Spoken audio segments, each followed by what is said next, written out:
кимдер шылуунду кылып кетти ушул 100 миллион доллар. Кайсы ишкерлерге берилди ушул жана ковидке келген жардамдан 100 миллион доллар акчаны ушул тиги элге, кара тумоого, карапайым элге келген акчаны кимдер алышты?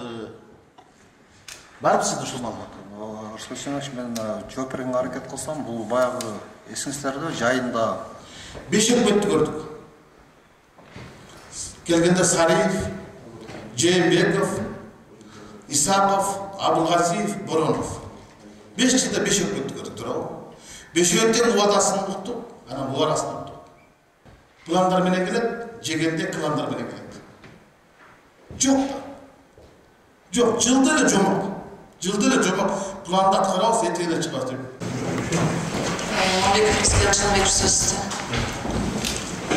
Рахмат, Махаббат Эргешовна. Урматтуу баяндамачы. Бул эми 2020 жылы боюнча берейин да мен сизге биринчи. Анан 2020 жылдан кийин өтөбүз. 2020га биз капиталжайга 2-4 миллиард бөлүп бердилер да. Азыр канча көбөйтүп алдылар?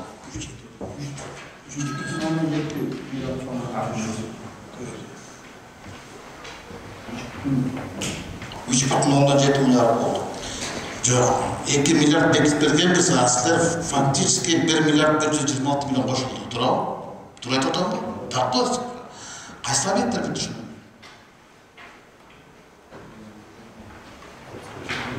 3 миллиард 426 миллионго эмне бүтүрдүңөр дейм. Ковид менен.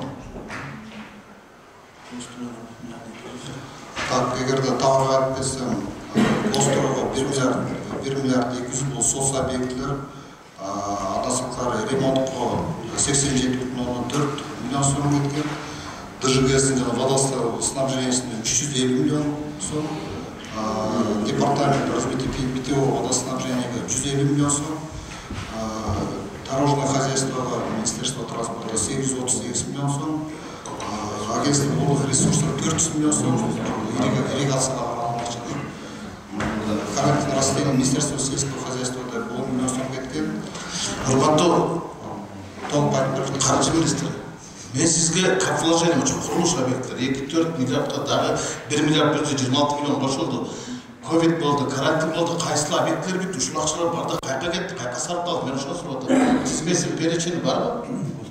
Узмат Кызматбеков, сиз билесиз, эмне чыгып кетесиз? Айтпайсыз, кайсы объекттер бүттү? Биз билбейбиз. Саламатсыздар, урматтуу депутаттар. Рыскелдин Шынбекович, бизге Гостройго ДЖГСке бөлүнгөн 583 миллион бул жогорку даярдыктагы объекттерге, бүтөйүн деп калган объекттерге. Ошолорду бүтүрүүгө 583 миллион анын тизмеси бар. Андан сырткары мына депозитный счеттогу бир 3 объектини бүтүргүлө деп ошого 110 миллион ачылды. Таза сууга кошумча 150 миллион кошумчасы. Тизмелер бар. Тизмелер бар. Бүткөрүлдү. Мен ишенбейатам ушул быйылкы жылы ушул курулуштар бүткөндө. Быйыл больницада башка иштеген жоксуң. Экинчи стенграм 240 миллионго кошумча болуп атат болсоң да, бирок бунун баары толук ачылган жок.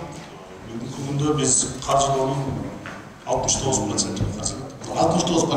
69% каржыланды. Демек толук каржыланды. Жок, токтогон. Көрдүңөрбү ушу? Жазып келген бюджетиңерде өзүңөр билбейсиңер да цифраларды. Биякта 2020-да өзгөртүүгө киргизгенде силер ушуну көргөзүп атасыздар. 1 миллиард 426 миллион да кошумча капиталжайга деп. А бирок перечендерди бербей атасыздар. Стимулдант 240 миллионго коюп кетти эмнеге? Каржы министрлиги. Буга даяр эмес кыздар. Кийинки суроо. Тышкы карыз боюнча быйылкы жылы тышкы карыз 32 миллиард беле төлөнө турган акча. Аны 17 миллиард 500 миллиону бул тышкы карыз, 14 миллиону ички карыз, туурабы? 14 миллиард атат. Туура айтып атамбы? Туура айтып атасыз. А эмне үчүн ушул ички карыз, эмне болгон карыз? Бул качан алынган, эмне болгон карыз айтып бериңизчи. Мисалы мен алдым, Куатбек Броновду сентябрь айында берген маалыматты алдым да, январь август айларында 2020 жылда тышкы карызды тейлөө максатында 20 миллиард 40 миллион сом акча чыгымдалган, анын 14 миллиарды тышкы, Жоқ, өзі қарасаң 5 миллиард пайыздық көтеріліс. На выплату по внешнему долгу выдали 8 миллиардов 852 миллиона сумм, а вот на погашение внутренних потратили 11 миллиардов 188,3 миллиона. Емне болған ішкі қарыз? Қайдан алғанбыз, қандай критериймен алғанбыз, қаяқтан алғанбыз? Жаңағы сіз екінші бір сұрақ осыған жауап бердіңіз, стимулянт көбейген жоқ, азайды да? Азайды 200 мың. Анткени ал жерде жана Козловкадан болгон немелерди, объектилерди биз ошо азайдык. Бирок бүгүнкү күндө биз ошо астыбызга ресурстарды карап атабыз, полностью стимулянтты толугу менен жаап бермедик. Экинчи сурагыңыз боюнча, Мактор Сергеевич, чын айтканда баягы обслуживание келгенде сырткы карыз менен ички карыздын почти 50-50% болуп атат да. Анткени биз ички карыздарды алганда биринчиден кыска мөөнөткө алып атабыз. Экинчиден ошо билесиз биздин ички рынок. Ошо кыска мөөнөттөн алып атасыңар, кимдерден алып атасыңар, кандай пайыздык көлөмүн алып атасыңар. Биз өзүбүздүн ички карызды төлөөгө 11 миллиард 188 миллион 8 айдын ичинде ошону берип атабыз. Кимден алганбыз, кандай критерий менен алганбыз, кандай үстөк менен алганбыз? Билсин да. Ооба, бул биздики немеде ички карыздарды алганда бул кыска деп атпаймынбы, жанагы 6 ай, 3 ай, анан орто мөөнөттүү, анан кыска мөөнөттүү деп бөлүнөт да. Буларды алганда биз банктардан алабыз да. Коммерческий банктан, андан сырткары жанагы соцбанктан, институттардан алабыз. Анан өзүңүз билесиз, ал жерде проценттер чоң 11-12%ге чейин алынат да. Бул баягы сырткы карыздарды алганда бизге ратификация процедура тияпка баягы 1-2 жылга чейин өтүп кетет. Убакыт көп кетип калат деп, анан коммерциялык банктардан алсаңар, анан кымбат алып атпайсыңарбы? Ооба, анан бүгүнкү күндө, например, дефицитти жабышка же бир нерсе расходундай ЧС болуп же эме эткенде биз оперативно ошол карыздарды алабыз да. Бирок эмне жылкы, кийинки жылдардан баштап, биз ошолорду азайталы деп атабыз да. Эми айра жоктун түшүндүм, айра жоктон алып атасың. Мен эми ошо эл билиш керек да. Эл өкмөт коммерциялык банктардан кыска мөөнөттөгү кредиттерди чоң үстөк менен алат. Мына өкмөттүн банкрот болуп аткан дефицити эмне болду? Экинчи, мындай да, бул алганда биз доллар менен алып, доллар менен төлөп атпайбыз. Банктарга да турабы? Эгер азыр былтыркы кыска мөөнөттү алган болсоңор 69 курс менен алган болсоңор, азыр 85 менен төлөйсүңөр. Алар азыр албайт да силер менен 69 курс. Ошо кошумча айырманы кантип төлөйсүз? Айырмасы канча болот? Азыр бүгүн 85. Doğru. Emsal koyduğumuz kadar göre 85 kurs mümkün 100'e çıkış mümkün. 2021'de biz 35 milyar daha dışkı karşısında teleşiz gerek. Doğru. Teleşiz gerek. Kurs götürüp kesin diyoruz. Biz hal kreditlerde uğrunda 20'dan borç kursu, 30'dan borç, 40'dan borç. Hazır biz 4'e 5'e söylüyoruz. Agar kaysı blokta da karaysa da mı? Sözünü hazır mına bücretti. Чын айтканда сиздерге кирип атканда бир ай болду 80 сом менен эсептегенбиз. 80 сом менен эсептеген. Бүгүн 85. Бүгүн 85 сом болду. Бирок ошондо көп суроо болот да, карыздарды процент алганда ушундай азыр неме турат. Бирок ушундай учурда караш керек. Бизге кирип аткан ошо инвестициялар, берки алып аткан акчалар тоже ошол моментте ошол курс менен келет да. Ошондо бизде мындай баланс чыгып да. Кээ бир жерде болот, например, кээ жерде 1 миллиард, 2 миллиардга чейин наоборот биз плюска кетип калабыз да ошо немеденчи, курсовой разницаданчы. Мындай жалпы караганда, конечно, сиз айтып аткан внешний долгду неметкенде, анда минуска кетебиз. Мындай балансировать этип сайдан чыгарганда кээ бир жерде плюска чыгабыз да. Мындай балансталып турат өзүчө. Киреше жагы да, чыгаша жагы караганда ошондой. Ялбек Беркович, 2021 бюджетinde ben uşulardı görgön жоктун. Мисалы айтып атасыңар, 2020 жылдын бюджетinde 35 миллиард 349 миллион бул тышкы карызды төлөө боюнча. Анын 25 миллиард 821 миллион сому бул негизги сумма. Ал 9 миллиард бул процент болот. Көрдүңүздөрбү? 9 миллиард биз үстөк төлөп атабыз. Эмне деген акча? Биз капитал жайына бир жылдан чыгып жүрбөйбүз. Коммерциялык банктардын барып айтып атабыз. Көмүскө экономиканын көлөмү 44%га чыкты. Бул деген 100дөн ашык. 100 миллиарддан жакын сом акча бюджетке түшпөйт дегенди билдирет. Же болбосо Өкмөткө эмес чөнтөккө түшөт дегенди билдирет. Азыркы өкмөтчүлөр конституция менен күрөшпөй, коррупция менен күрөшүшү керек да. Албетте, бул эми сиздерге тиешеси жок деп, сиздер жаңы өкмөтсүзгө, бирок мен карап көрдүм да, 2020 өзгөртүүлөрдү алып жатасыңар. Бажы боюнча азыркы 9 айлык боюнча, салык боюнча планга жетиштиби? Бүгүндө ошо 9,2 миллиардта ошо план аткарылбай атат да. Кабыл атат, жетпей калат. Калып атат. Салык кызматы менен бажы кызматы мындайларда жоопкерчилик тартыш керек болушта. Былтыркы жылы салык кызматы менен акыйдын кайрышканда биз планды аткардык дегенде айтып аткардык. 28 ноябрда жогорку кеңеш ушул жерде биз секвестирме жасадык 5 миллиардка. Ошондо дагы жетпей калдыңар десем, салык кызматынын башчысы коллегада туруп айтып атат, биз 104% аткардык деп. Мына 2019 жылдын мына отчету турат. 2,5 миллиард жетпей келип турабы? Бажы 1,5 миллиард, 4 миллиард былтыркы 2019 жылдын бюджетин аткарган жок салык кызматы менен бажы кызматы. Алар жоопкерчилик караш керек да. Алар отурбай бул кызматта. Бирок ошол учурда салык кызматы 3 миллиарддан ашык акчаны кошумча пландан түшүрөбүз деп милдеттенме алып атат. Бирок 2 айдын ичинде уже 2 миллиард ачылып атат. Бирок таможня айткандай ошо. Рахмат, урматтуу коллегалар. Мен 5-чи жыл депутат болуп отурумда 6-чы жылга аттадым. 5 өкмөттү көрдүк. Келгенде Сариев, Жээнбеков, Исаков, Абылгазиев, Боронов. 5 жылда 5 өкмөттү көрдүк турабы? 5-өттен убадасын уктук, анан убарасын уктук.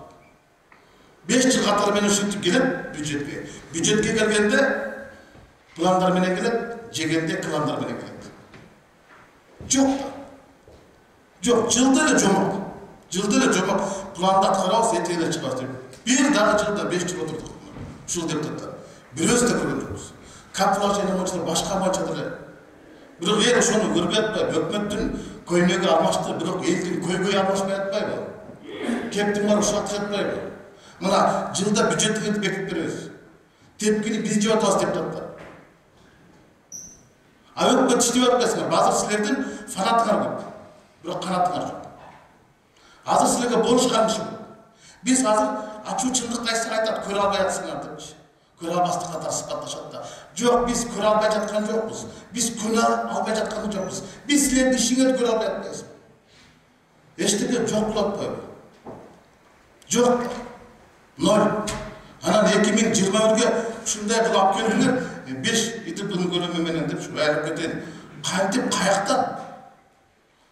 Жоктун булактарын айтып болчу. Салмак сактоо министри бар. Мисалы 2500 медиктер кечеги COVID-19да жабыр тартты, же болбосо ошол оорууну жуктуруп алды. Аларга компенсацияга ар бирибизде 200 миң сомдон төлөй турган кезде бул 500 миллион болмок болчу. Азыр салмак сактоо министрлиги болгону 500 адамдыкын төлөп берди. 2000 кишинин айлык компенсация төлөгөн жок турабы? Бул да карап чыгыш. Төчүгүч. Аларды 2021 бюджетти мен көргөн жокмун. Өкмөт башчылар биз катар убадаларын баарын берип кетти. Бул көбөйөт, бул көбөйөт, бул көбөйөт. Бирок биз бул жактан көргөн жокпуз да. ИТПнын көлөмүн кайсы реалдуу нерселер менен айтып атасыздар? 163 миллиард киреше менен 2021-ге деп. Мен таптакыр же мен түшүнбөй атам, же мен силер түшүнбөй атасыңар. Кайсы булактарын көргөзмөпсүңөр? Мисалы азыр жер үйдө атасыңар, жер үйдү жасапсыңар, бозумчакты жапсыңар, дагы бир топ жер үйдөгү кечеги деген 15 миллион доллар убытка болушту турат. Эсептеп чыгышты го. 15 миллион доллар. Аны кайта калууна келтирген чыгат. Аны 2021-ге киргизип атасыңар. Бозумчактар ошондой болушу мүмкүн да. Анан азыр көрүп атасыңар, бизге баш мыйзамды сыйлабай келсиңер деп, батыш бизди сыйлабай атпайбы. Батыш бизге жардамга келбей жатпайбы башай. Орусияда жардам бербей атпайбы. Оор жыл болуп ошон үчүн мындай реалдуу эле кылып алып келсеңер деле бекитип беребиз. Кеп карапайым элди кайгыга салбашыбыз керек да. Анысында деле кара турма каптап турганда эл азыр бюджетте эмне болот экен, эл эртең иштешемей турат. Эмне болот деп, азыр сиз айттыңыз, Раушан Азатович айтып кетти, эмдиги жылы жергиликтүү кеңештерге шайлоо, жогорку кеңешке шайлоо, президенттик шайлоо деп референдум болот. Аргымызда 400 миллиондан кеткенде 1 миллиард сом акча БШКга ичкирип коюлат. Аябай орчу болду. Ошон үчүн 2020 бюджет реал урак кылып жазып берсеңиздер болмок да. Туура айтасыз, бирок карасаңыз 21-жылдын текущий расходторчу ошол эле транспорт, ошол эле өнүктөрдүн акчасын кесилген барынча. Эмне жылкы биздики только жанагы ковид кесип айтпадымбы? Минздрав неме андан сырткары где-то 2,4 миллиард запастан каратса, сиз компенсацияларга жана дары-дармек кетипчи. Эгерде дагы кошумча булактарын тапшырсаңыздар, биз бүт запасты ошол жака кетиребиз. Анан дагы жолу айтып коеюн, ошо министерстволордун сметалары жайында кеспедик беле барынча. Ошол кесилген боюнча 20-жылга кирип атабыз. Акча жок деп айтып атабыз. Болгон расход только ковидке кетет деп ушундай түшүндүрүп атабыз. Рахмат, Кыялбек Бош. Мынага бир маалымат таптым ушул жака даярданып атып. Куатбек Калбекович Бороновдун акыркы берген интервьюсунда кетип, ушу жана ковидке келген акчалар боюнча 338 миллион доллар поступили, использовано 207 миллионов дейт. Анан ушул акчаларды айтып атат. 100 миллион доллар 10 жылга ишкерлерге берилди дейт. Выдано. Кимдир шылуунду кылып кетти ушул 100 миллион доллар. Кайсы ишкерлерге берилди? Ушул жана ковидке келген жардамдан 338 миллион доллардын 100 миллион доллары биздин ишкерлерге берилди. Еще 130 миллионов долларов находится на счете центрального казначейства дейт. Мага кызык болуп атат, 100 миллион доллар акчаны ушул тиги элге, кара тумоого, карапайым элге келген акчаны кимдер алышты? Барбы сизде ушул маалымат? Арслан мен жооп берүүгө аракет кылсам, бул баягы эсиңиздерде жайында биринчи окууну кийирип атканда өзгөртүүнү. Ошондо 14 миллиард сом ушу ишкерлердин бизнесин, ишкерлердин жумушун кайра көтөрөбүз, анткени пандемия учурунда туруп калды, ошого жардам болот деп. Бүгүнкү күндө ошол 3,6 миллиард сому бул бюджеттик каражаттан кетти. Калганы болсо где-то 11 миллиард деп эсептеп атканбыз. Бул тышкы кирчүү инвестициялардан ошо биздин предпринимательдерге жиберебиз деп эсептеп атканбыз да. Бирок бүгүнкү күндө баарыңыздар билесиздер, тышкы кирчүү азыр бардыгы мындай токтоп турат, кирчүү акчалар бар. Ошол үчүн биз алар менен сүйлөшүүлөр жүргүзүп атабыз. Ушу кийинки жылдан болобу, 2 жылда, ушу 2 жылда 11 миллиардты чыгарабыз деп эсептеп атабыз да. Сиз айтып аткан 3,6 миллиард бул чисто бюджеттен кеткен, ошо каржы болгон. Ал болсо шылымдар эмес, бул через банктар, коммерциялык банктар, дана мамлекеттик банктар аркылуу текшерилип кеткен акчалар. Жок, ишкерлерге берилди 100 миллион доллар 10 жылдык мөөнөтпен атпайбы? Кандай ыкма менен, кандай шарт менен берилди? Эл билиш керек да, бизге келген акчаны чоңдор жеп алды деп айтып атпайбы? Ыкмасы ошол банктар аркылуу, ошо финансылык институттар аркылуу ишкерлерге берилет. Ишкерлерден кандай иш алып барып, кандай немесин билесиздер, банктар өздөрү определять этет да. Залогтору болуш керек, алардын черный списокто болбош керек, кандай иш алып барыш керек, ошону банктар определять эткен. Курулуш агенттигинин статкачысы Бөрүбаев биздин комитетке жазыптыр да. Сиздин статкачыңыз жазыптыр да. Кошумча каржылоо боюнча 2021-ге сиздерде барбы?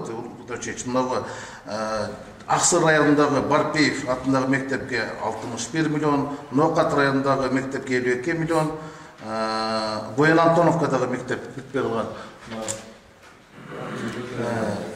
Өкмөт башчысы бар, 2 жол барды. 48 миллион аласат жок. Анан Чыңгыз Ордон. Урмат Курманбекович. Ушу чындыкты бурмалай бергиле, ушу чыңгызды бурмалабагачы. Президент өзү барган, премьер барган, спикер барган, капсула салган, сиз катышкансыздар да. Анан кийин Чыңгыздын 90-жылдыгында баштадыңар да 25 миллион бердиңер, андан кийин 6 миллион бердиңер, былтыр 3 миллион бердиңер. Эми алдыбагылачы. Кыргызды алдагыла. Чындыкты чыркыраткыла. Бирок Чыңгызды мен алдайсың. Эми ошол курулуп жаткан эме 3 жылдан бери бүтпөй, дагы 28 миллион сом аласат жок турат. Улукбек Төчев, сиз буну жакшы билесизби? Премьер-министр 3 жолу вада берди. Мына жок. Ушуну 2021-ге эске алыңыздарчы. Рахмат. Рахмат. Кыска жооп берсеңиз, кыска. Бул ошо көптөн бери курулуп келаткан долгострой объектилер ошонун 2021-ге деп действительно суранып атабыз. Чыңгыз Ордо, Воен Антоновка боюнча. Воен Антоновка мен көчүп келгенде мектеп башталган. Бүтүрүп койсок, Төрөлгөн балдар мектеп барып калды. 8 жыл болду. Айлыгы чыгып. бүт долгостройлор ошо. Ал убакта премьер-министрдин мектебин бүтүрдүңөр айылындагы, спикердин айылындагы мектебин битирдиңер туурабы? Спикердики канча 8 айда бүтүрдүңөр, премьердикин 6 айда бүтүрдүңөр. Эмне үчүн силер ушуну кыласыңар? Тандап. Же кошомат кылыш керек. Болбойт тандай. Воен Антоновкадан эч ким жооп турмун. 8 жылдан бери. Спикер менен премьердики 8 айда бүтүрдү. Бул болбойт. Рахмат.